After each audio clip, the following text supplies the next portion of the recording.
ಕನ್ನಡದಲ್ಲಿ ಒಂದು ಗಾದೆ ಇದೆ, ಮೂಗಿಗಿನ್ನ ಮೂಗುತಿ ಭಾರ ಅಂತ.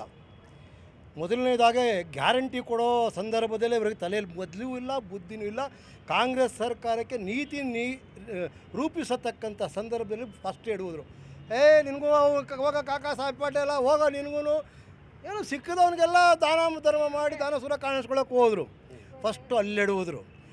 ಆಮೇಲೆ ಬರ್ತಾ ಬರ್ತಾ ಗ್ಯಾರಂಟಿ ಕೊಟ್ಟು ನಾವು ಉಳಿಯೋಕ್ಕಾಗಲ್ಲ ಅಂಥೇಳಿ ಅವ್ರ ಮನೆಯಲ್ಲೇ ಬೆಂಕಿ ಹತ್ಕೊಳ್ಳೋಕೆ ಶುರುವಾಯಿತು.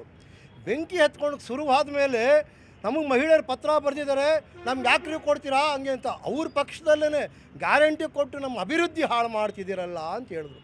ಆದರೆ ಗ್ಯಾರಂಟಿಯಿಂದ ಎಷ್ಟು ಅನಾಹುತಗಳಾಗಿದೆ ಅಂತೇಳಿ ಅವ್ರ ಪಕ್ಷದಲ್ಲೇ ಕೂಡ ಒಂದು ಉತ್ತಮವಾದಂಥ ಚರ್ಚೆ ನಡೀತಿರೋ ಸಂದರ್ಭದಲ್ಲಿ ಈಗ ನಾವು ತಿಂದರೆ ಸಾಲದು, ನೀವು ಬಂದು ನಮ್ಮ ಜೊತೆಯಲ್ಲಿ ತಿನ್ನರೋ, ನಾವು ತಿಂದ್ಕೊಂಡೋದ್ರೆ ಹೆಂಗೋ, ನಾವು ತಿಂದರೆ ನೀವು ಯಾಕೆ ಕೊಟ್ಟವ್ರಿಗೆ ಪಡ್ತೀರೋ, ನೀವು ನಮ್ಮ ಜೊತೆಲಿ ಬಂದು ತಿನ್ನಿರಿ ಅಂತೇಳಿ ಸೇರಿಸ್ಕೊತಾ ಇದ್ದಾರೆ.